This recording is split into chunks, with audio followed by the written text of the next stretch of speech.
and get into the preview. All right. So, first things first, we are starting with our Western Conference, and we're going to start off with the rankings that we view as the first ones that are our rankings, which is Tulsa first, Lexington second, Sacramento third, Oakland fourth. We had some beef with the fans on this one. New Mexico fifth, San Antonio sixth, Phoenix Rising and seventh, Switchbacks at eighth, Orange County at ninth, first one to miss the playoffs, Las Vegas Lights in 10th, El Paso Locomotive in 11th, and Monterey Bay down in 12th. That's our order, and that's the way we are going to talk about these if you're following us on the live stream. The fans, however, we were mostly similar. They had Tulsa 1, Sacramento 2, New Mexico 3, Lexington 4, San Antonio at 5, Phoenix at 6, Colorado Springs at 7, Orange County at 8, Oakland Roots at 9. So going from home playoffs to no playoffs. El Paso in 10th, Las Vegas in 11th, and Monterey in 12th. There's a lot of things here just to dive into eventually, but why don't we get straight into the defending Western Conference champions, which is FC Tulsa. They're kind of running it back here where we're seeing a lot of the similar faces. Granted, things are subject to change at any given point. So just know that as we're recording this is the roster as we know it. But John, when I sent you guys this stuff and we asked for storylines, the storyline that came up multiple times from you guys was, will the West catch up tactically to FC Tulsa? Yeah, and that was my question as well here.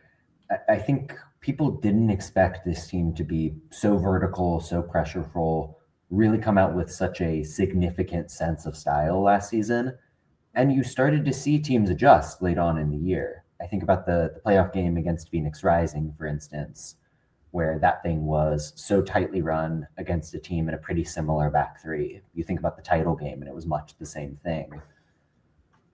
I don't want to say that there's a blueprint out for how you approach Tulsa, but I think that is the useful framing if you are trying to think of what is the downside for Tulsa. Because there is so much to like. There's so much continuity. We trust Luke Spencer in this roster build. So the natural reaction is, okay, what can go wrong? And for me, that is probably the main scenario where people just decide we're going to bunker and counter and try to meet them toe-to-toe. And this was coming off Tulsa's best season in club history. They had basically their entire roster coming out of Taylor Calhira with the additions of Bruno Lapa and Raheem Summersall as being really key additions here in this offseason that we're really thinking this Tulsa team is going to be in the mix for winning the Western Conference regular season. They opened the season with 4 of their first 5 games at home with a very key game away at Sacramento to open the year that this team could very well be at the top of the table from wire to wire.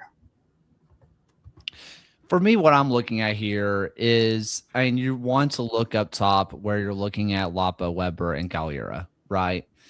But for me, I am looking at this midfield. And what I still think, and John, you kind of loosely have Bruno Lapa playing the left wing with Khalil Medkar kind of coming in off the bench for him. I still see Lapa as that true number 8 or number 10. I know he kind of floated roles at Memphis quite a bit, but for me, I still see him as that number 8 or number 10, and maybe they put someone else up top or out and they move someone out. But if I am looking here, you're looking at Diallo, Summersall, you're looking at Coley, you're looking at Lapa. Is that not possibly the best midfield in the league, let alone the West? I think there's a strong argument to make. And the reason I have Lapa in that kind of half space wing spot is you don't go get a guy who is 2-time all league and not play him. But the system is so dependent on having that variety, that steal through the midfield, that he probably is taking away from what you get from Giallo, from Summersall, that kind of guy. That's the beauty of this roster, though. There's competition at almost every single spot. You could make 8 changes week to week and still feel pretty good about what Tulsa is throwing out. that is something that they gradually built towards in 2025, but they didn't have it on opening day, and that's a different story this year. And Tulsa will be looking to become the first team to go back-to-back at least regular season champions of the Western Conference since the league split into two conferences. And they'll be looking to be the first team to win the Western Conference via the playoffs since Swope Park Rangers did that in 2016 and 2017. Love that.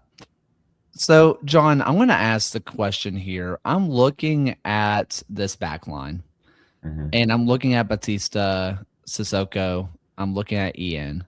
But we saw a lot down the stretch in the playoffs where Pierre was getting the start over Sissoko, right? And Pierre was kind of playing as that number 6 in possession, dropping back as a third center back out of possession. Is there a world, even though Sissoko was my defender of the year vote last year, by the way, but we also saw that he was the most expendable in the playoff run as Batista and Ian just kind of won their spots.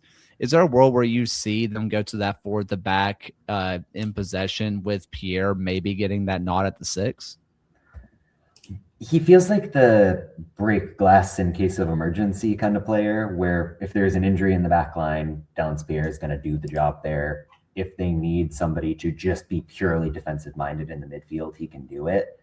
I don't think he starts in the best version of this team, but the fact that you have him on this roster, he's now a 2-time consecutive reigning Western Conference champion between the Switchbacks and Tulsa.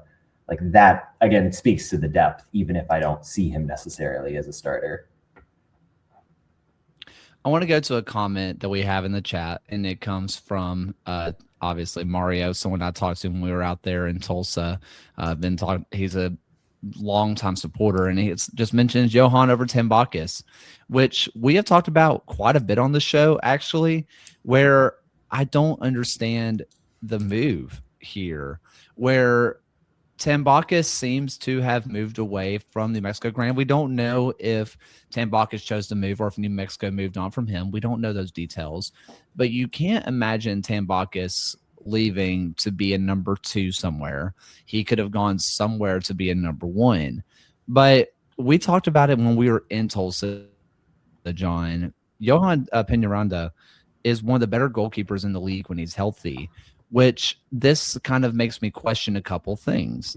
Is Peñaranda not as reliable health-wise as we think, and maybe the front office knows something there? Or are they possibly thinking about having 2 different kinds of goalkeepers that they can just kind of roll out whatever the manager seems fit? If you look at I will caveat this by saying both of us are very high on Peñaranda and what he gives you in goal. In terms of the advanced stats last year, he definitely took a step backwards. And so in that sense, if you can go out and get Alex Tambakis, who is the all-time saves leader in this league, somebody who brings that veteran presence, maybe that lights a fire under Peñaranda to a certain degree. That said, I would have just trusted Peñaranda and gone for a Tyler Derrick-esque, maybe veteran guy, but a clear number 2. But I like the ambition at a bare minimum. Tambakis is a tone setter. He's been around the block. He knows how to win in this league.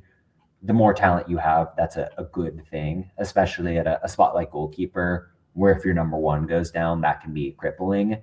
Having the layers is a win, even if I'm a Peñaranda guy at heart.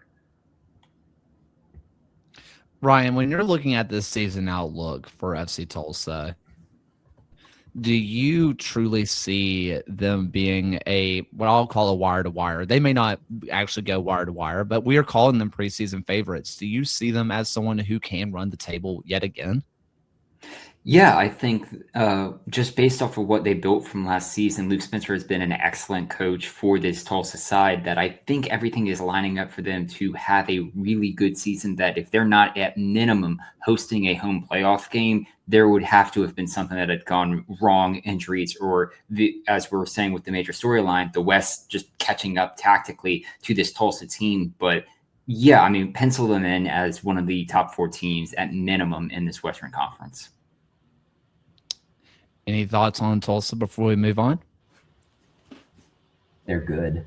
They are good. They're This is one of those things where if you are someone who doesn't get to watch FC Tulsa play in person very often, aka normally an Eastern Conference person, maybe you haven't seen them in 2 years when they weren't amazing, go watch them in person this year for the love.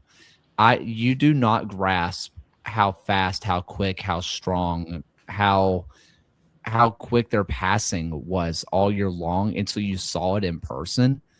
No wonder they were just dismantling teams left and right. You don't appreciate it on TV the way you do in person. Go watch them, please. Just go watch them in person. They are unreal. And their games on stream are at a very reasonable hour for us Eastern Conference folks. This is also true. All right. Final thoughts before we go on? Cool. On to Lexington, who we have at 2. The fans have them at 4, and we even got a comment on the Reddit of, I see you are falling for Lexington yet again. That's a great idea until you see the fact that they have Goodrum, Blessing, Mendes, they got Ferry, they got Luis Felipe, Firmino, Malloy, Adonez, Burks, and then Simla in the back. And plus, by the way, they ended the year amazingly and actually sort of figure stuff out. So, John, with multiple record-breaking transfers that they made, especially with the headline of Malloy and Goodrum, is a top 2 finish good enough for what they've spent? Given that this team has never made the playoffs before as an organization, given the way that they see this internally as a little bit more of a long-term process than maybe we're thinking of from the outside, if they finish top 2 in the West, that should be good enough. Now, if it's top 2 in the West and then they lay an egg in the playoffs, maybe we can start to ask questions. But if they're at that level in a conference that is pretty stacked from number 1 to number 12, that is a win. And you're right to talk about why we have these expectations. They became the first team to spend $100,000 on a USL player, intra-league transfer-wise, and then they did it again a second time in the same offseason. They brought back Adita Kuhn, who they paid a fee for last year. They recruited a former defender of the year.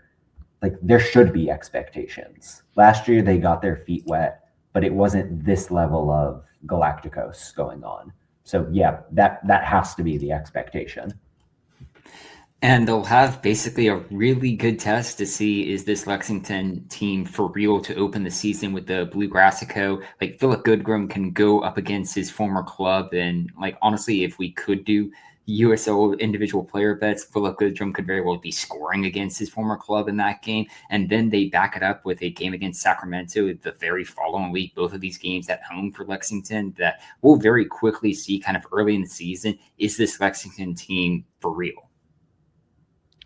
You mentioned Galacticos style where, I think it's easy to look at Lexington and say all-star team, super team, whatever. I'm also looking at what they did on the Super League side. And for people who haven't been following along, the Super League, they did the same thing. They bought your best players and they ran it. And they had a coach named Masaki Hemi as their coach. Well, would you look at that? Masaki Hemi is also the Lexington men's coach now. And so going in and having these really great teams and making a system out of it, is there a little bit of, I don't want to call it ego management, but a little bit of ego management that Hemi might already be accustomed to on the women's side that you can kind of take to the men's side? 100%.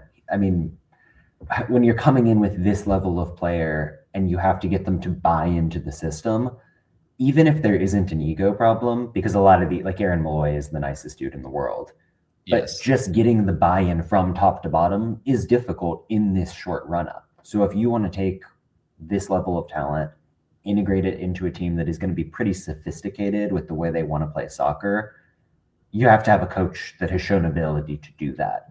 And you're exactly right to say that's what Hemi did in the Super League.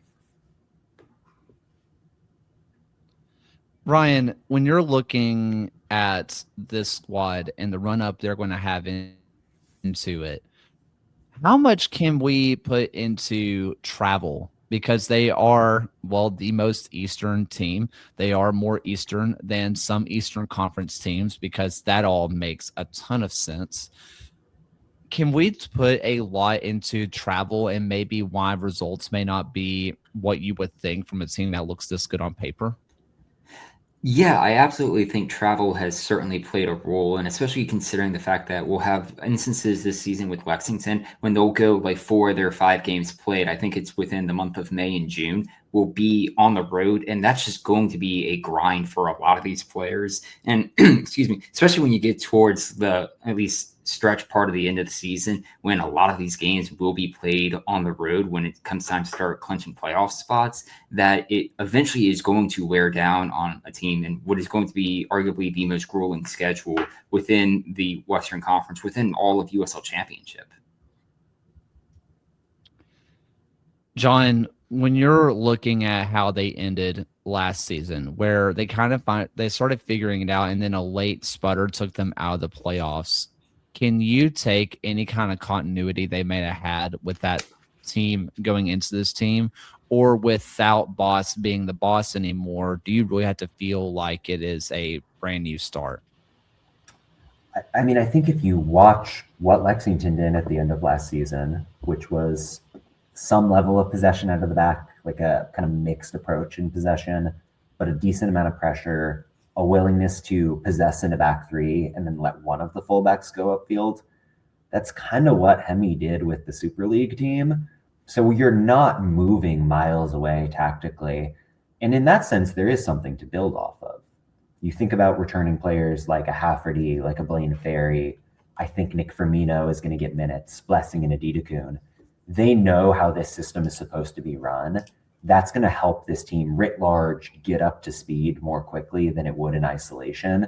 And yeah, that momentum, even if it didn't end up in a playoff spot, maybe is going to give them a little bit of a kickstart in 26. So kind of looking through this one last time, one thing we knew that Brooks Thompson was gone on loan for a couple of days now because Third Degree kind of posted about it a while back on Twitter, but we knew Brooks Thompson was gone on loan, and so we weren't able to, I wasn't able to update the graphic before it got posted today. But do you guys see any kind of fear without any real backup options behind Simla, with Thompson gone on a short-term loan with an option to buy and Ketterer, who is down with injury? Is that a real concern for Lexington? I mean, they're going to get somebody. Semla proved to be pretty durable. He's got the size and frame you want out of your number one. Goalkeeper injuries are somewhat rare relative to field players, so it's not going to be like a nightmare if that backup goalie is a bit of a plan B option for them. But it is, if you're going to poke a hole in this team, it probably is the one spot where you're like, oh, okay, maybe Lexington does have a slight problem. I'm trying to pull it up because I was very prepared, but then I accidentally exited out. Lexington does have a 2 team, and from what I remember, their goalkeeper then was solid. So there's a world where they can pull someone from the 2 team to kind of be a backup option on the bench.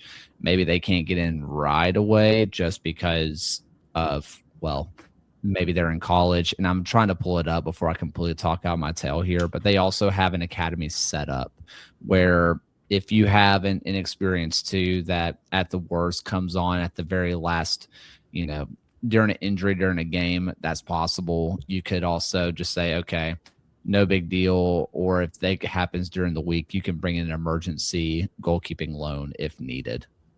Yeah, like their League 2 goalkeeper, at least last season, was someone who played 3 years at the University of Kentucky, was the Sun Belt goalie of the year in 2022. If that's your worst case scenario, like a guy who was a very good starter at the college level, I don't think that's a nightmare. I'm assuming you're talking about Griffin Huff. I'm talking about Casper Moles, but the fact that they had 2 legit goalkeepers probably tells you something.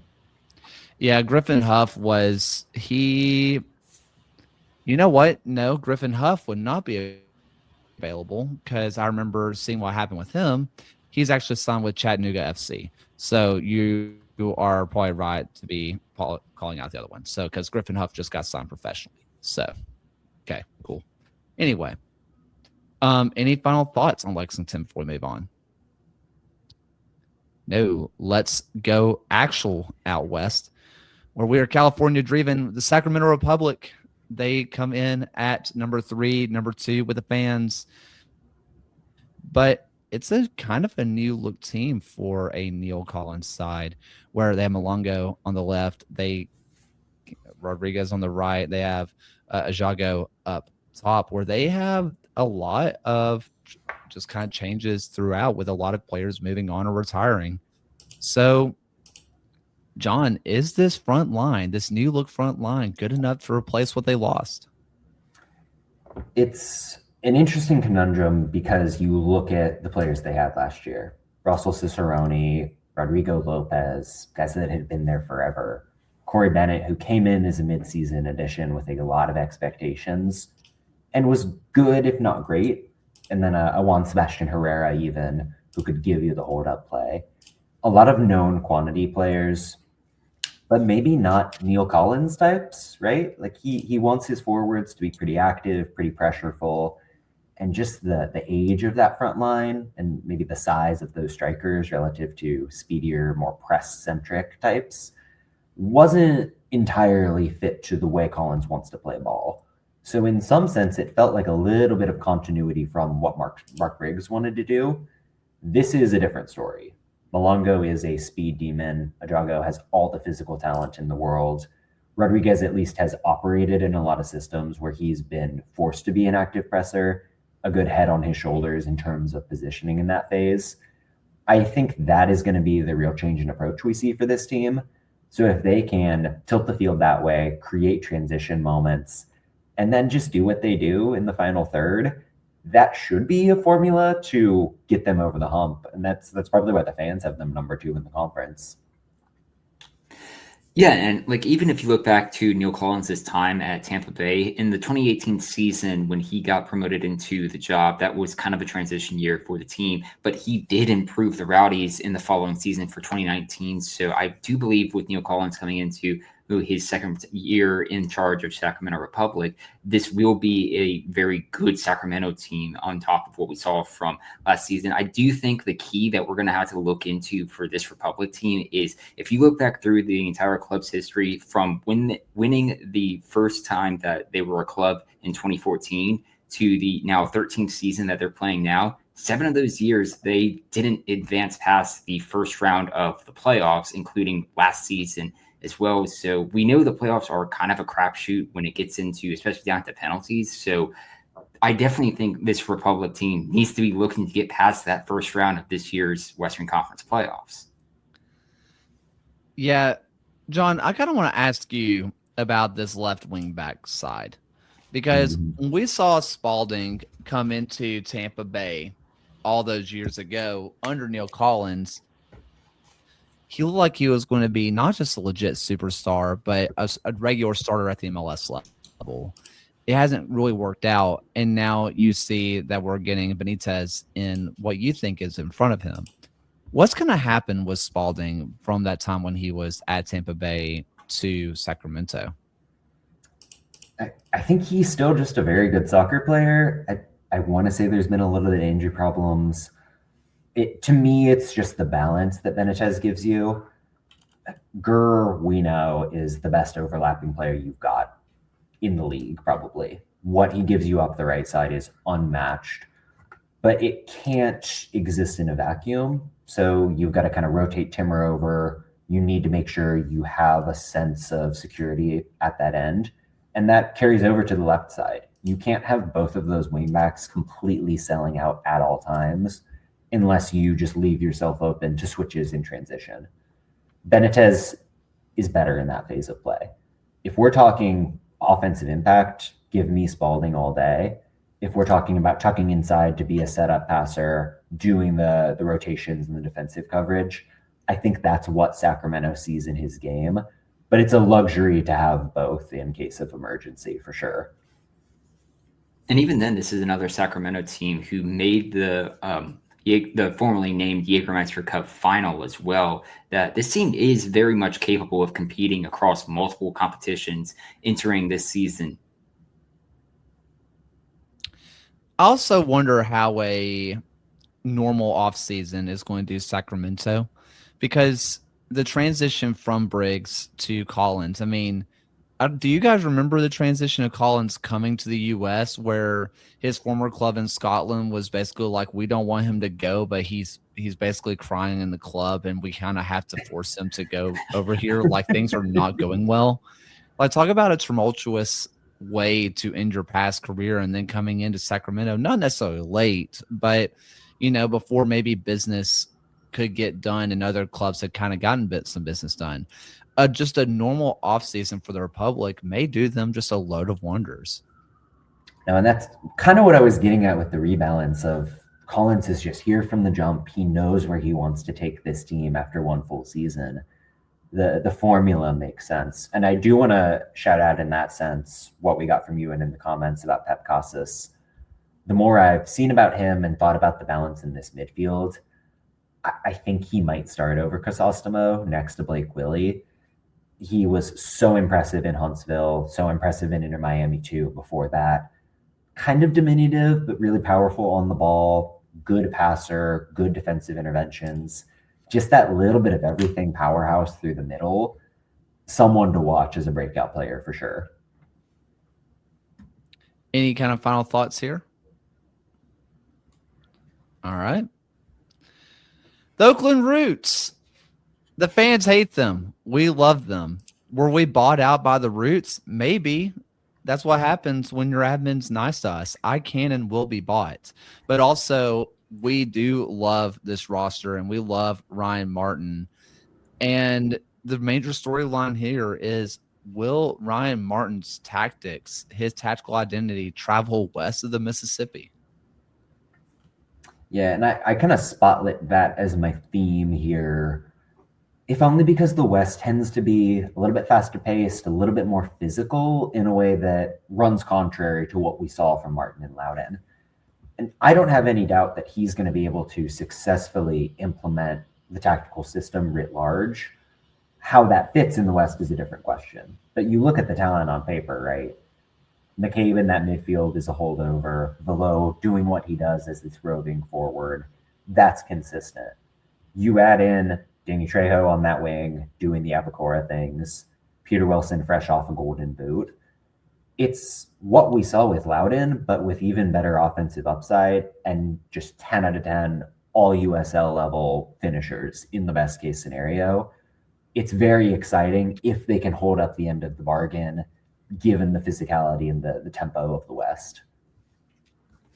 And to keep on the topic of Ryan Martin's tactics traveling, when Loudon, and obviously different roster than what we see here with Oakland, barring a few players who have followed Ryan Martin to Oakland, when they had 7 matchups against Western Conference teams last season across the Jägermeister Cup and the league, they only won 2 of those games, which were against El Paso and Lexington. One thing I'm really highlighting for me personally, and you can look at a McCabe who has the conversation of possibly being the best kind of 6th in the league. He's in that conversation. Below, who he's just inevitable constantly, and I feel like he doesn't get enough respect. We talked about it, I think it was last show. Peter Wilson may be the most under-respected Golden Boot winner ever. Trejo has his own thing going for him. Where, I mean, he's one of the most decorated players that this league has to offer. But Tingy at right back is ever so underrated, and we named him to our halfway through the season best 11 last year. But even people who watch this show may not fully appreciate Tingy and what he brings from that right back position. And it might just be the refresh that this Roots team needs to kind of give them some balance. I forgot we did that. That's some Galaxy brain best 11 picking right there. Deduce Keegan Tingy. I love that. I also think that this team probably isn't done. Like, they're going to sign at least one more winger and forward, just looking at the mix they've got right now. and that's only going to make me more excited. There's also the aspect of maybe some of the unsung players they've added, like David Garcia coming in from Spokane is somebody I think we might have actually put on our League One best 11, or I was fighting for it if not. Michael Edwards, yeah. Garcia was our right back option, our center back option both times. He was all league in the midway and throughout at the very end of the season. Tingy was our right back. There we go. Yeah, but Garcia is great. Michael Edwards is somebody that Martin knew coming through the DC United pipeline. He was good on loan in Charleston last year, but kind of just didn't play that much. But you think about them improving a defense that was terribly inconsistent. That alone, agnostic of tactics, is going to be a huge upgrade for Oakland.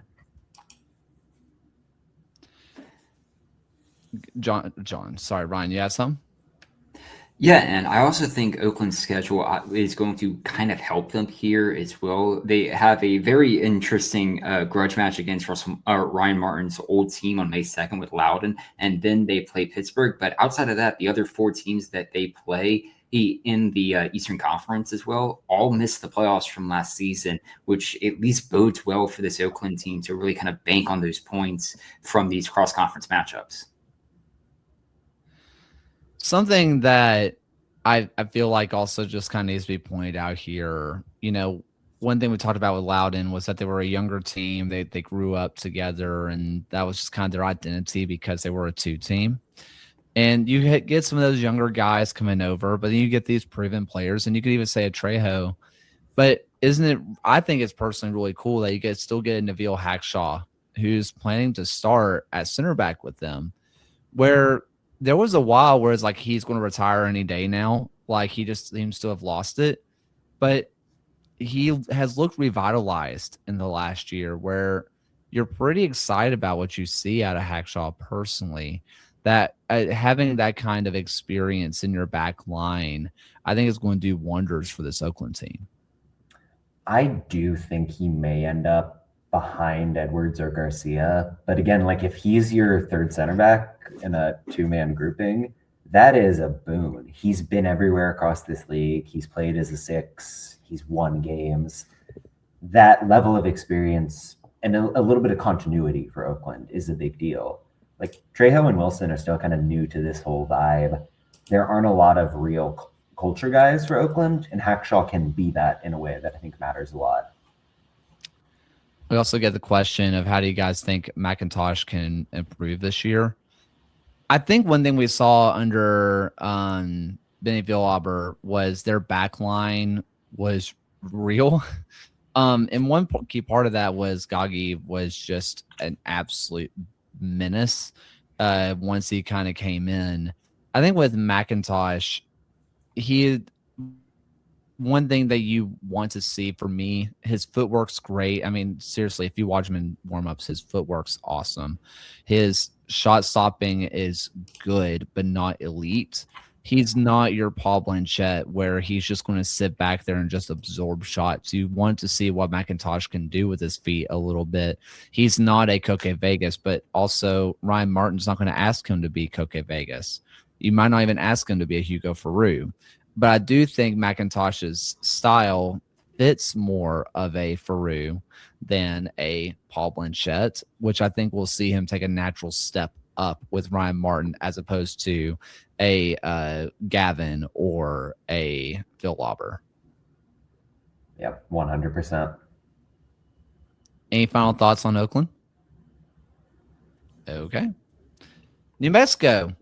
We have them 5th. The fans have them 3rd. They have had some major changes going on in their back line. And maybe that's right, considering how poorly of an end it came for them in the last year. Granted, not really a defensive problem, but also kind of was. If you watch the game, you know what happened with FC Tulsa. So is Chris Shake strong enough to overcome a complete defensive shakeup? That is the big question. And also, is Chris Shakes going to start over Raiko Rosarena? Because Dennis Sanchez brought in his guy from Vegas. There's just a lot of new faces at the back and a lot of questions to answer. And to an extent, I think there's a lot to trust. Kip Keller came in late last season, and didn't miss a beat. He was so good in that back line. He feels like a piece you can build around that can approximate what they got from Talon Maples.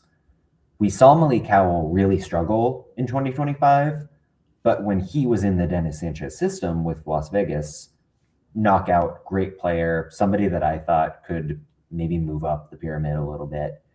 He's so good with the ball, knows how to use his body when he's in those transitional moments, lets you set a high line that serves as a base for possession. That is all great in theory, but how does it come together when there are so many new faces, not a lot of depth? I'm not a fan of Will Seymour at right back, just given the athletic profile there. On top of that, both goalies with the idea of, if I make a mistake, maybe I'm losing my job. There is some downside risk for a team that feels so solid everywhere else. And to New Mexico's benefit, they don't have to travel east of Albuquerque until May 30th in the season. We know how incredibly important it is playing at Isotopes Park for this team. They were 4th in the Western Conference last season in home win record, and even 3rd in the Western Conference last season in their road form. That if they can just string together their results, like if you look at this team through the months of May and June, they have a lot of home games in a row that we could see this team really go on a lot of streaks like we saw them do last season. One thing that I look at here, and everybody's talking about it in chat, where you have Reed Stevens, who came in and he was due for a move. He was unbelievable down with Tormenta. Seeing how he pairs with the Greg Hurst is going to be really interesting for me. I think seeing what kind of partnership comes with that is going to be fun. And I think for Greg Hurst, it might be what he needs, because more so than anybody else in the league, I don't think I've seen a striker flow with confidence like he does, where once he gets his goal, the floodgates open. But if there's a dry streak, you can tell it starts to get to him more so than I think other players. Having a Reed Stevens by him might take that pressure off him, and we might see a more open flowing Greg Hurst that we haven't seen since Union Omaha. And there's a tendency for Hurst, if he, and more so than any other striker in the USL, if he doesn't feel like he's involved, that guy is going to drop 30 yards out of his box and just try to get touches. And you like that from Greg Hurst within that system because he keeps the game flowing. But there has to be the counterweight of somebody up there doing the job closer to goal. If you've got Reed Steven, if you've got Justin Rennicks, who had a cup of coffee in MLS and was good in Europe the past couple of years, suddenly there are forwards and wingers that have that instinct in a way that Hurst sometimes doesn't. Feels like a better balance for sure. You mentioned Will Seymour, who, if the USL had like one of those connect the dots games that like a couple of MLB teams do, he's one of my favorites because I think he's the only active USL player that played with Alphonso Davies. Like when Alphonso Davies was starting on the left back side, Will Seymour was starting on right back. Like they were playing together, and I just think that's awesome. So Bayern should sign him. Welcome back, Vincent Kompany's man. I'm looking at this back line as well with Howell, and as a jaded Birmingham fan who saw Howell for exactly 2.5 times and never again and gave up Kobe Hernandez-Foster for him, it's fine. I do wonder if we're going to see him return to that Las Vegas Lights version of himself. He had a little bit of an injury bug in Birmingham. He didn't get dropped for a lack of talent. It was a little bit of an injury thing. Maybe having a healthy offseason and a coach in Sanchez who knows him and trusts him will give him a lot more confidence. I'm going to be really intrigued to see if he can bounce back to 2024, Malik. He's just not the kind of defender you want sitting back in a low block being forced to do that. So in that sense, I think New Mexico puts him in advantageous positions. I feel pretty strongly that he's somebody you can rely on, but I understand why others maybe think differently. Also, I find the Rosarena conversation to be really interesting as well, where and granted, this is on me. So if somebody pulls up film and says you're wrong, I will happily accept that. But off the top of my head, Ryko and Chris Shakes both kind of have the same issue where they're good shot stoppers, but I don't necessarily always trust their hands. And so it's like, are they going to give a cheap spill in the box? Maybe. They're good enough shot stoppers usually to fix that problem, but are they going to let in a goal where maybe they try to punch one instead of catching it cleanly? Maybe. That's going off of memory from a couple years ago, to be fair. But I want to be interested to see if that's a constant problem for New Mexico, where Tambakis, after Steinwasser retired, there weren't that many just truly safe hands in the USL anymore. I wonder if you're going to see someone from Tambakis who was like that next best guy of super safe hands. He was going to catch it and not let it go. If maybe New Mexico sees regression in that front. No, that's a good shout for sure. Any final thoughts? All right. Oh, I clicked the wrong thing. San Antonio falls in a weird place for me where I don't really see many holes here besides depth. And I like pretty much every single part of this team. But as you put in your storyline, and it was a much better storyline than I had, John, can Carlos Llamosa settle on something tactically for more than a few matches at a time? Yeah, I mean, you watched this team in March and April last season. It is spreading the field, kind of 4-3-3-ish, so fast, so fun. And then they lose a game and it's off the rails. And some of that is injuries, right? Mitchell Tainer goes down. Alex Cornelli misses a lot of time. They can't figure out the striker spot. But there were so many tweaks, such a lack of clear identity that I think has been resolved this offseason. Because Llamosa has added players like a Mikey Maldonado, like a Christian Pirano and an Akeem Ward, who are good with the ball at their feet. You trust them to bring the work rate 24/7. The health is there. What we saw early last season, where they're building through lines, finding those creators in the half turn, that should be the template from week one. And if they just trust that process through the season and ride it, that should be enough for San Antonio to challenge for a home playoff game. Yeah, and this is a team who, in the latter half of last season, those final kind of 15 league games, they only won 4 of them, but they were no longer at least getting blown up because they had some of those results, such as a 4-2 defeat to New Mexico, a 4-0 loss to Charleston, and earlier in the season that kind of went away. Even though they weren't stringing together results in that second half of the season, they only had one span of time where they went 3 matches unbeaten. I do think the San Antonio team is quietly have gone about their business and has improved the team, bringing back San Antonio local Mikey Maldonado to the team, bringing back Christian Pirano as well. Like, this team should be at least competitive for a home playoff game, like you said, John. When I was looking at this roster coming into this episode, and I was looking at matches from last year, trying to kind of figure out where do they need to improve, where can they really pick stuff up. Other than I am just always overly mean to Richard Sanchez, and it's something I need to get over with myself. I really do. I should not be as mean as I am to Richard Sanchez. I need to stop it. That's really the only clear place that I'm like, yeah, that needs an upgrade or that can't compete. This team can go toe to toe with anybody for my worth. You look at the back line, you look at the midfield, and you're like, those are 2 of the best position groups in the league. I have some slight doubts that Santiago Patino can be that guy. He looked like he had lost a step when he came back last season. Maybe that's just joining up partway through the year, and he's going to look like a guy who had a preseason this time around. That and the Sanchez thing are question marks.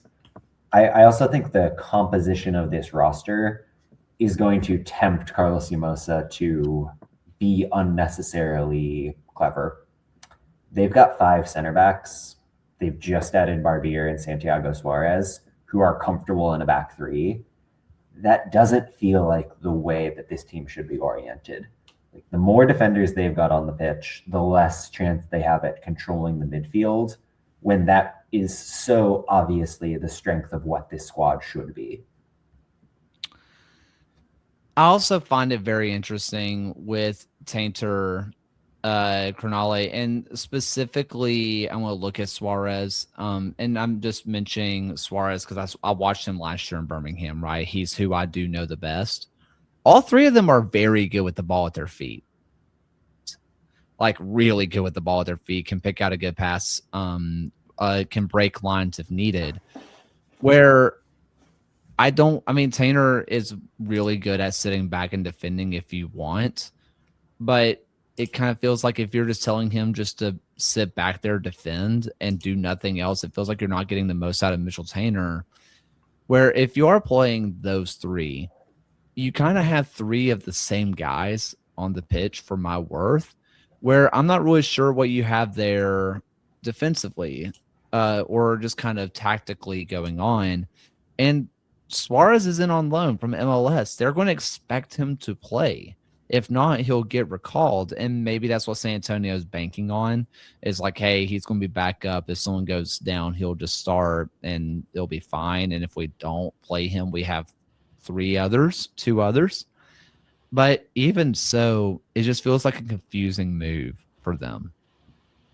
That exact train of thought is why I'm worried about a back 3. If you were to drop somebody in this team, say they go to a back 3, do you expect them to go to a 5-3-2? Because for me, I don't think I would mess with this midfield at all. I love this midfield a lot. And do you drop someone from that forward line?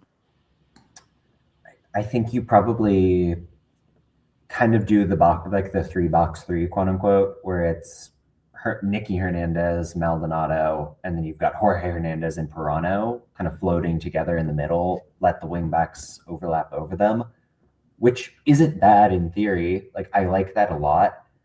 It's just they've got a lot of depth in the attacking midfield that feels wasted in that system. And I'm clearly missing the forest for the trees somewhere. Like, Carlos Llamosa, what they've got in terms of the front office, has a plan in place that I don't see from the outside.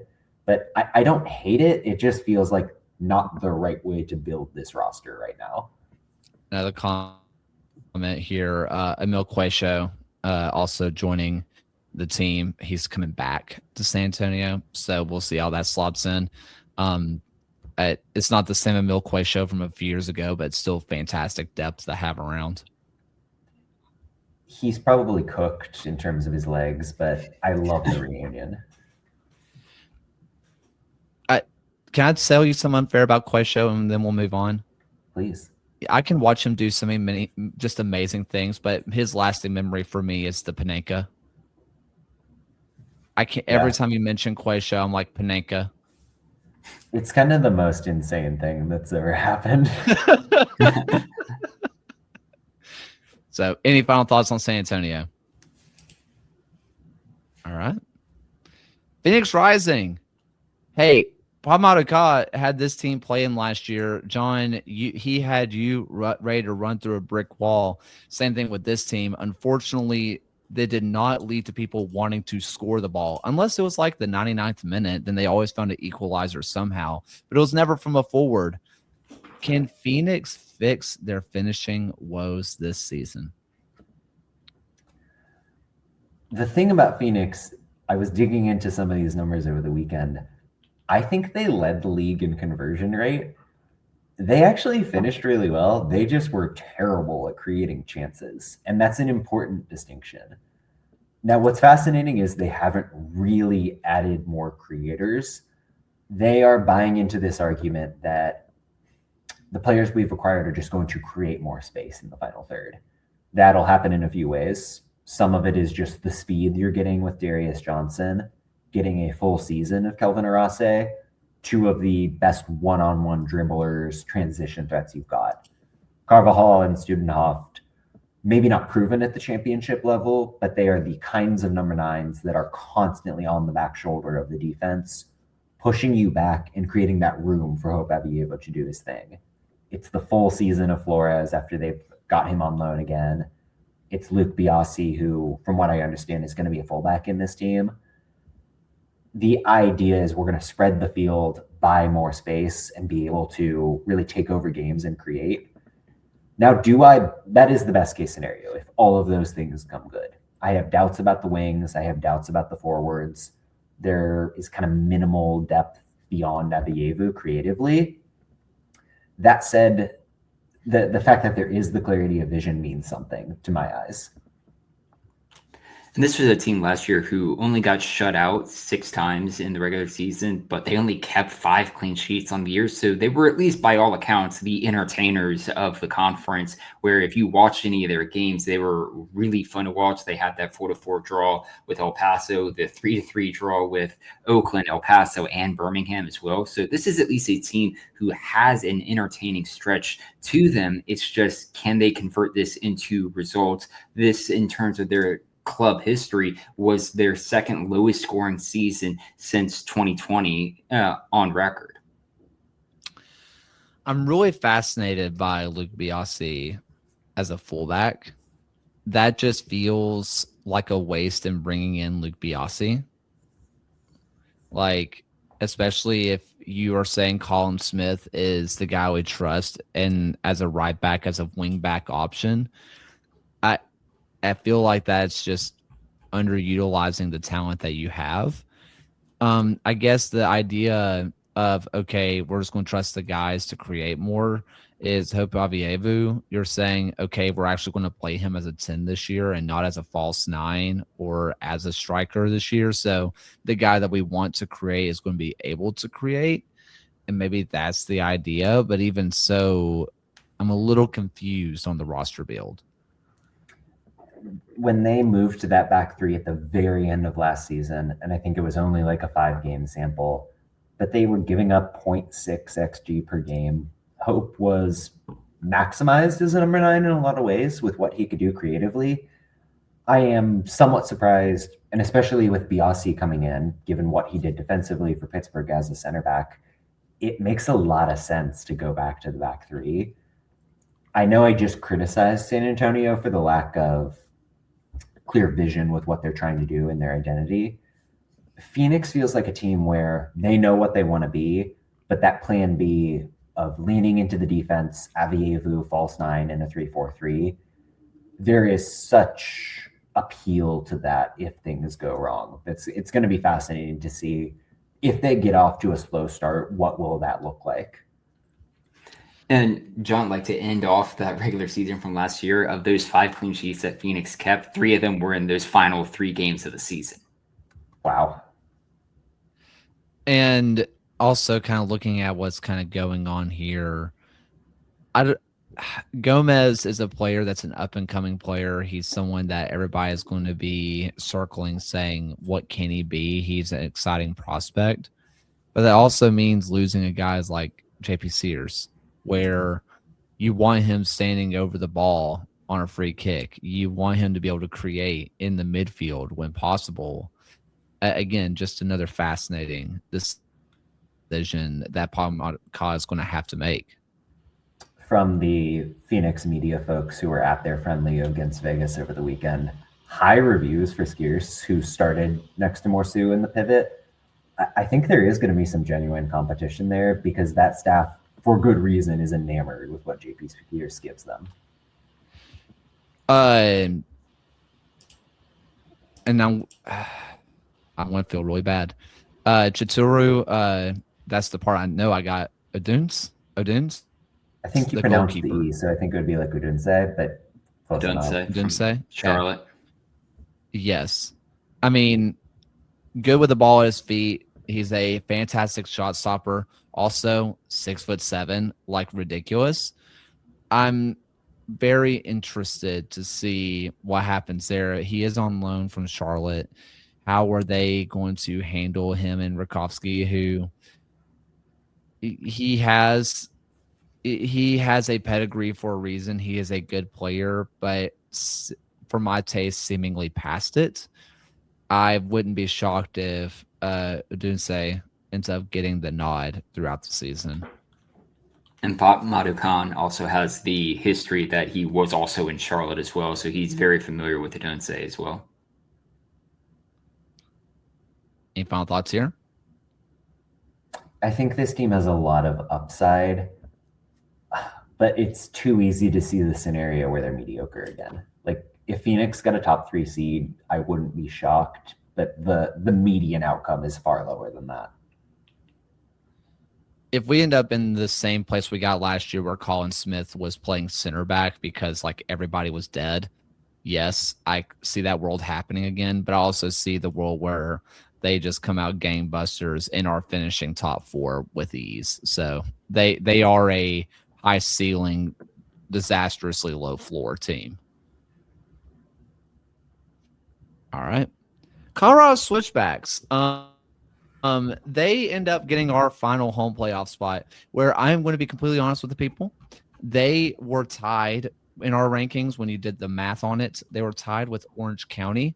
I gave Colorado Springs the nod because they had 2 8th-place votes.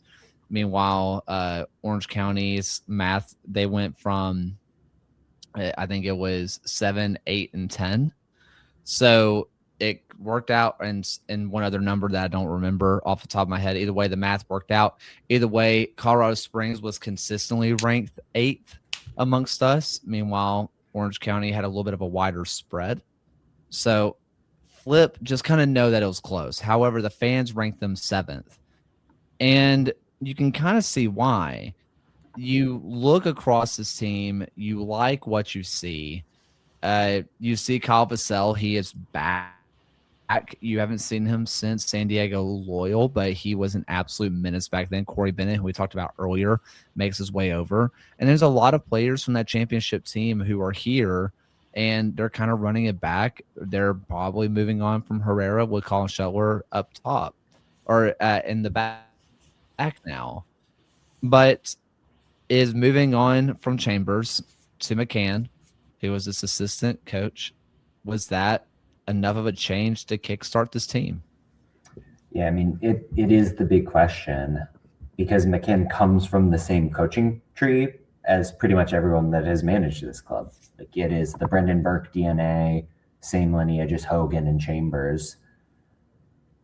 And you look at the squad, as you mentioned, Kaylor, there is some continuity here. Like, Matt Mahoney was the identity guy for this team. He will probably play every minute of the regular season. Speedy Williams was so key in 2024. They bring him back after that year in Lexington. To me, the question becomes, how different is the offense? You've got Vassell, who didn't really nail down a starting spot after coming in mid-season last year, and he had high expectations as the answer at the 9. Now they're going to probably partner him with Corey Bennett. Is that too similar? Do you play vertically into them and kind of lean into the way the West has moved in terms of that long ball press style? I don't know the answer to any of those questions, but I think McCann needs to come out and show he's got some original ideas and he is a new voice, or I'm kind of questioning what was the point of the change otherwise. And excuse me, this has been a Colorado Springs team that has completely shifted what the standard for the club was, all leading up to that title that they had in 2024. From 2017 to 2020, this team went 4 straight years. They did not qualify for the playoffs. And now from 2021 to last season, they've gone to the playoffs 5 seasons in a row. This expectations for the Switchbacks teams as an organization has now become be a consistent playoff team. And for 4 of those 5 seasons, they were hosting playoff games as well. But we will at least get a really good way to kind of measure against Orange County on March 21st, the 3rd game of the year of that other team that they were tied on points here for this final playoff spot for our own rankings, Kaylor, that this is going to be a very good measuring stick against the teams that might very well pip them for a playoff spot. I'm looking at this team, and I want to like it because we've seen it win a championship recently. I mean, we're looking at Ahanyo, you're looking at LaCroix, you're looking at Ed Mahoney, Herrera is still here, Fijilberg, Tejada. Like, there's a lot of with Speedy Williams, there's a lot of the DNA still here from that year. Was Rocha there that year? I don't remember. But a lot of continuity here that we've seen have success extremely recently. But I just cannot get the image of last year just being so flat. It was still a decent team, but just really, really flat, where when you lose a guy like Damas, who you expected just to bag goals, and, he's good for 10 to 12 every single year. Now you have a Bennett who the ceiling is there. You have Vassell, which we all know what he can be. The ceiling is there. But we saw the floor last year with this team as well, I think. I'm really intrigued to see if they can move back up at all. And I do think I'm almost being too cute in the way I've gone about being negative, because their big issue last season was they couldn't rely on the back line, and that was the domino effect that changed everything. Now you've got Maples in, and they've basically got 4 good defensive midfielders who can be protection. It's Speedy Williams, it's Sam Williams on loan. Brendan Creek came in midway through last year, so I'm cheating and counting him, but then Frank Daroma as well, who is just pure energy, even though he's kind of wee for that position. But taken together with what else they've got with Shuttler coming in, that's a base you can rely on. So maybe it just is as simple as saying the defense is good, everything flows out of that, and they can get back to 24 form pretty easily. I'm intrigued by the Shuttler move, where he finally came into his own after being really bad in Orange County, and then he was one of the best goalkeepers in the league. We've seen him kind of grow up in front of our eyes as a goalkeeper, but Herrera is also a really, really good goalkeeper, where that fight is going to be really interesting between the two, because they're different styles of keeper. So we'll see which one McCann kind of prefers, but I'm very interested to see what you have there.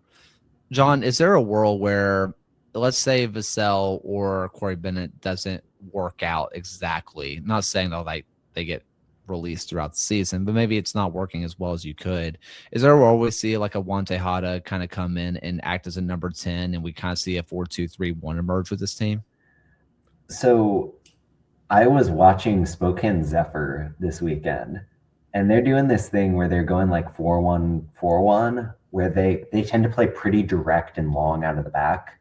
And the whole idea is you've got these 2 midfielders, and in their case, it's Felicia Knox and Emma Yaskinek, who can just battle and win the ball. If it's like Frank Daroma and Juan Tejada doing that, that makes a lot of sense to me for the way you set up this team. And Juan Tejada, even if it isn't sexy or especially technical, that guy just makes your soccer team better when he's on the field. He earns minutes because of that impact. I think there is a chance that if, again, slow start, maybe you mix it up and he becomes a key contributor. Any final thoughts on the switchbacks? All right. To the team that they were tied with, Orange County SC. The fans have them 8th. We have them 9th. Orange County, they did not seem to make any real tangible upgrades. They have one of the best talent development systems this country has to offer. Can those young guys grow up enough to overcome a lack of real upgrades? They are going to come into this season and expect Tyson Espy, who maybe is 17 now. I'm not quite sure. But, I mean, the moral of the story is he just got the ability to drive, and he could get real minutes in central defense. That's a question mark. You've got Cheek Kone, who was good last season, but if he's your backup striker, that's a lot of responsibility. Somebody's got to come in and replace the impact of Bryce Jamison, who admittedly I was somewhat lower on, but can Jameer Johnson maybe be that guy? a storied U.S. youth national team player with a lot of goals at that level and a lot of next pro experience, despite being a teen.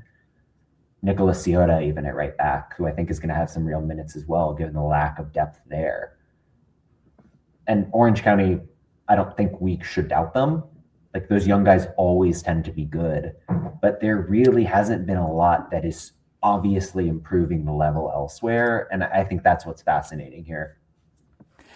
Yeah, and this was an Orange County team who, in spite of not having more than one instance of winning back-to-back games last season, they still made the playoffs, and they won a playoff game for the third season in a row. It's the longest streak that they've been in the playoffs and winning playoff games in club history. Up until this point, Ethan Zubak will be going for his third consecutive season where he could be leading the team in goals, because he got 11 goals in the league in each of the last 2 seasons, weirdly enough. But yeah, like, this is a team that we were talking about against Colorado Springs, that they were very much kind of a coin flip side to make the playoffs. And time and time again, we've seen that Orange County has invested in the youth. They've rebuilt this team over and over again, just from players who have been sold elsewhere, players who have exited. And more often than not, it's worked. And I still feel like there's no reason that we shouldn't doubt the Orange County process. Yes, I hear that, but also coming into last season, they were my best team in the West. When we did the show last year, I had them ranked number 1. I don't know. I'm just not as big on this team as I was last year, and I was high on this team last year, and they are considerably worse. I just don't know what the next step is. And I do like their young players. They're going to have an exciting team. They have players that I like individually, but they did last year too. Maybe this is just me having my ego hurt or something, but I just cannot look at the downgrades from last year and say, yeah, this team will just make the playoffs again. See, I would even push back on the idea of downgrades. Like, Tristan Traeger, who I think is terrific, but he spent a lot of the year injured. That's not a gigantic loss. I already kind of registered my Bryce Jamison thoughts. I thought Vuk Latinovic was really poor in central defense. So SP's probably an upgrade over that. Have they got any better? Firmly no. Are they at the same level? Yes. And then you're relying on, okay, we've got McKinnon healthy. Mamadou War is going to step up in year 2. Palomino was awesome for the Charlotte Independents in 21 and can be something in the midfield. It feels like there is the route to internal growth, not to the level that we thought they were going to be last season. Like, both of us were just way out over our skis thinking this was a team that could contend. But this certainly a playoff contender and a team that has gone slightly up for my money. I'm also, and granted, we still have 3 weeks until the season starts. So when people are watching this 2 weeks into the season, they're going to say, you didn't know about blank player being here. You guys don't know ball. It's 3 weeks before the season starts. But the roster looks incredibly thin right now, where if you get an injury across the back line, good luck, I guess. It's so barren back there and in that midfield as well, where I know they're going to announce people and I know they're going to have players there, but again, not proven commodities. Now, granted, that's not too big of a deal. We've seen college kids make the step. We've seen League One, MLS Next Team players make the step, and it's fine. And that's great for depth reasons. But you still don't love the position they're in currently as it stands. No disagreement there. Anything else? Starting my Nico Ben Alcazar all-league campaign right now. When we talked about him with Danny Stone last year, I remember asking him, like, he can play anywhere in the central midfield. You can play him at center back. How do you deploy him? Like, how do you get the best out of him? And Danny Stone was just basically like, you get the best out of him by just playing him. Like, he's just good everywhere. So just play him wherever you want and he'll be class. And I was like, that's awesome. Good for you. Yeah, great player. All right. Any other thoughts? All right. Let's go to. Oh, is that too far? Nope, that was right. Las Vegas Lights. The Lights was a team that after they were real bright in 2024, Sanchez left, and so did the light in their eyes. Kind of. That was, I don't know. I was trying to do something there, and it was stupid. Dislike this. But they unsubscribe. They have revitalized this team, and there's a lot of players from last year that you like. There are players from yesteryear that you like. There are players that I currently like on this team. But is Kyle Scott the engine that gets this team going to maybe the heights that they reached in 2024? I think I'm falling into the same trap that I did with Orange County last season, where I do think Kyle Scott is enough to carry this midfield and make them make sense. And that just isn't true in practice. Now, Las Vegas has improved in a lot of places, right? Like, you look at the forward line with Arteaga. Ben Mines sneakily had 10 goal contributions last year, and I don't think anybody knew that. He's like a very good player. Mark Ibarra does everything in the midfield. They've got new center backs, Mazzola, Rocks.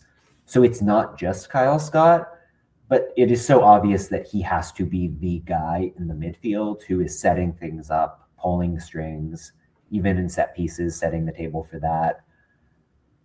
To me, I think he is good enough to get them into the playoff convo, but that is not a sure thing. I mean, to their credit, like, last season couldn't have gone like much worse than they could in club history. They had 6 wins on the board. All of them, oddly, were shutout victories, but like, those were the only instances of getting those shutouts on, or basically all of those were shutout victories. And like, if you look back through their club history, they scored fewer goals last season than the COVID shortened year in 2020 as well, that had half the number of games being played. Like, awesome. This is just something that, like, the bar was so low from last year that, like, Las Vegas will improve upon that, or at least you will hope they put more than 27 points on the board for this upcoming season. It's just so many question marks you still have kind of surrounding this team. On the bright side, for the scheduling purposes, we are 116 days away from last season's both conferences wooden spoon battle between Las Vegas traveling to Birmingham, and 172 days away between the meme battle of Miami and Las Vegas as well, which I always look forward to. Love it. I'm going to go ahead and throw this from the chat. Mazzola for goalkeeper of the year. That was exactly what I was going to throw into. I love this guy. He was awesome in Greenville. He shined when he had a chance in Sacramento. Unfortunately for him, Vitiello is just always that guy and just never seemed to be hurt. And so he never got his chance besides some cup competitions. Between that, you get Guillen, you get a Famo in front of him. You love what Smart is doing. If you want to, if I'm remembering this right, there's a Backhill article where you mentioned Smart, John. So, like, read that. You like what you're seeing out of this back line, where it's going to be an upgrade. Ybarra comes over, and I like what I see with that midfield tandem and Scott. We have them ranked 10th, but I don't think it's out of lack of talent.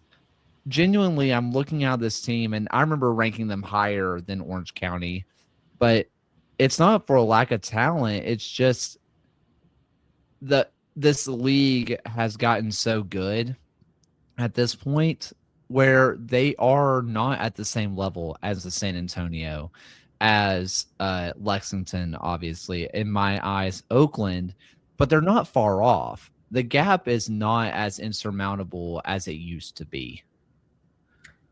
The gap between teams 5 and 11 is vanishingly thin. And if Vegas finished in 5th, I don't think any of us would be surprised. No.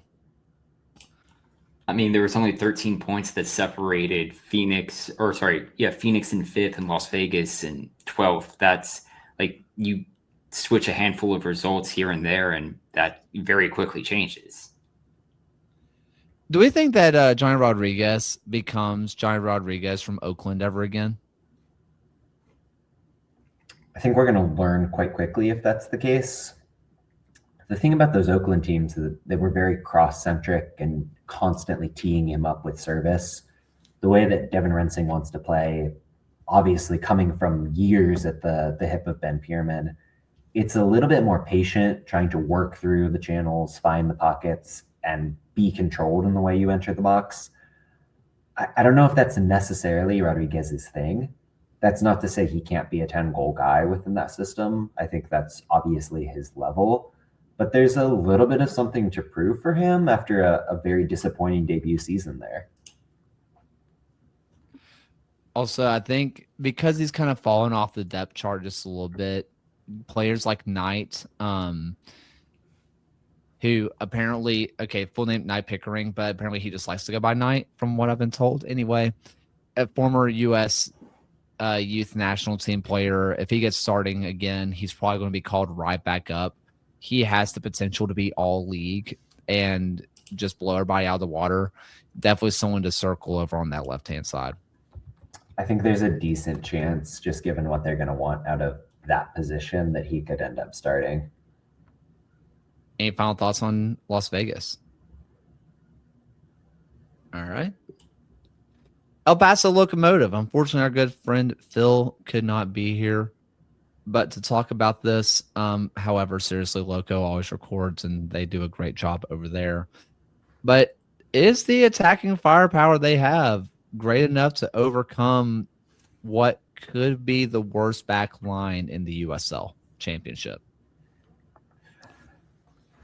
There's certainly a case to make. And I think a lot of that relies on Junior Gonzalez's system and the way that he's going to set this team up. He has always been a possession-first kind of manager, and it's sort of a shape that grows more expansive as it goes upfield. Like, he likes to tuck the fullbacks in, let them be creators. It's this 2 center back and then fullback, number 6 fullback line that just makes sure that you aren't bleeding in transition, but also forces opposing presses to step up. And then, as a knock-on effect, you can play those longer through balls towards a Moreno, towards a Rubio Rubin. So if that formula works out, and it's Gabby Torres hitting through balls to Armando Moreno all day, you kind of see the vision for what El Paso is trying to be. Now, the second they give the ball away and they have to get back into their block, and it's Tony Alfaro and Palermo Ortiz, you start to have some doubts. But I think the best case where El Paso really lives up to that potential could be one of the most fun teams in this league. And this El Paso team had 3 separate instances last season where they was able to put 5 games unbeaten consecutively, like 3 separate times this past year. Like, they were putting up like these high scoring games. We've already mentioned the 4-4 game they had against Phoenix. They put a 6-0 result over Las Vegas as well. Like, they were very much a high scoring team, but like we've mentioned, this back line is incredibly woeful. I was going through some of the like historical results. Like, Las Vegas had one of their earlier histories when they conceded 77 goals in a season. 2024 Miami FC had 89 goals conceded in the year. And like, it might be a question mark of like, how many goals does this El Paso team give up? And the record conceded in a season was 52. And like, I think they might very well be giving up that amount. You can't stop me from believing in Abraham Romero, who is currently listed as their backup goalkeeper, but you cannot stop me from believing in him. That has changed in the live depth chart thing, by the way, because I've kind of convinced myself that he's got the goods. Like, there's a part of me that they might do a little bit of a Jamali Wait, which they've been doing the last 2 years, which is Jamali's back there somewhere, please save us. And he normally did, and it was ridiculous. Like, every single week he was winning save of the week, and it was like, wow, Jamali Wait won save of the week. El Paso lost 3-0 yet again. Like, but the Mike Trout Angels experience. But I mean, I'm still looking at this front line where I'm looking at Moreno and Rubin, and I'm looking at Vila, Cavallo, at Santi as well in that the base of the midfield, and I'm just like, I'm kind of believing. And this is where I am once again in that roster part of the season of like, I believe in this team. This team's going to win it all. I don't quite have that thought with El Paso, but in my brain, there's also a world where they managed to just find themselves in a home playoff spot like last year again. And would I be shocked? Yeah. But also, I think this team is about equal to the team last year, and weird stuff happened last year for it to happen. Who says that, the West is not a simulation once again? And I can convince myself that there are two decent center backs in that mix somehow. Dolenmeyer is a guy I have a lot of time of day for, and new management is going to be more willing to give him minutes. If he starts, you're halfway there for my money. Kofi Twumasi could end up being the 6 in this team just because of the variability, but he's got some real talent, and multiple coaches have seen that in him. Ortiz is a loose cannon and a kind of a walking red card, but if he keeps a level head, that's something. If those guys are halfway decent, everything about El Paso starts to feel more comfortable. Is there a world where you see a 3-back with Dolenmeyer stepping in as a third? And Twumasi being that Pierre type where he's a 6 out possession, a third center back in, or you know what I'm saying, stepping up in possession, dropping back out. I think there is a slim chance. That's never been Junior Gonzalez's thing. Like, he's a pretty strict 4 at the back, straight up kind of guy. It fits the roster, so who knows? Any final thoughts on this team? Sorry, Phil. Hey, listen, we're just destined to be together forever with Legion. So, like, when we get to next week's predictions, we'll be right here, and I will also not be here for some reason. It's fine. So, we love you, Phil. Last but not least, Monterey Bay. Will the Division 3 guys that this team has brought in make that step up? And I'm going to try to find the question in chat. It happened really early on. But I took a screenshot of it. Oh, you got it. Good. It was taking the question of what's the gap between League One and the championship. And the Sacramento, Monterey play full teams when they play us. That's a secondary question from the Boise fan. But how big is the gap between League One and the championship? Well, we always say it on the show. It's not that big. The gap is not that big, but Monterey Bay, I think, might be putting it to the test this year. And I focus on that as the question because Monterey pretty clearly is built around the idea that Facunda Canete can come in from Carolina Core, Eduardo Blancas can come in from AV Alta, and Stuart Ritchie will move from the champs in Knoxville. And all 3 of those guys will just be starters from day one and impact players. That's a lot to be betting on guys who just haven't done it at the championship level. And you look at them individually, all the talent in the world, they feel like guys who are ready for the jump. But are they ready in the context of you put them in a winning team and then they contribute? That makes more sense than saying they are the talisman for Monterey Bay in 2026. That's where the doubt starts to seep in. And that's why it is a litmus test for what is the gap between divisions really. And this was a Monterey Bay team who did lose to a USL 1 team in AV Alta, albeit on a final day of that group stage for the Jägermeister Cup last season when neither team had really much to play for or beyond that. But yeah, like if you're looking at Monterey Bay just kind of historically, you have to kind of wonder like where a lot of the project has been going. This is a team who still is yet to make the playoffs, who had their lowest points per game in a season in club history last year, that you really want to have this team be successful. Like, it's good for California. It's good for the league to have so many competitive teams nearby one another. But there's just been so many question marks surrounding Monterey Bay recently and just as a club that you just have to wonder, like, when and where will it kind of just click together? And just real quick on the roster build philosophy, I am totally open to clubs going outside the usual sources of talent. Like, you think about Tulsa with Weber and Colley and Serrato and Ian, what Phoenix always does, getting internationals. that feels so strategic and intentional with the guys they're scouting. Monterey did this last season. Like, they got a bunch of guys from Northern Europe, a bunch of guys from the lower leagues, and it didn't work for them at all. To me, they need to prove that there is that level of vision. And that's why getting Oliver Wiss in the front office is so important. He knows what he's doing in the USL. It feels like what they have tried to make their team become for 26 hopefully has that little bit of extra sauce behind it. I'm looking at Nico Gordon, who last year coming into the season was my early on, like, he could be young player of the year, and he was that guy. I love what you get out of Nico Gordon. I think he's a young player. He's so much younger than you think he would be, coming from England and then going through the MLS system. He's just younger than you think. But he is someone you can really rely on. You look at Richie, who is, I mean, he's a dude. Same thing with Blancas, and you're like, okay, these are known commodities. And then you see Delgado back there, where you know the vision. He's a young goalkeeper who can grow into being a great goalkeeper, but the film does not match what you want to see.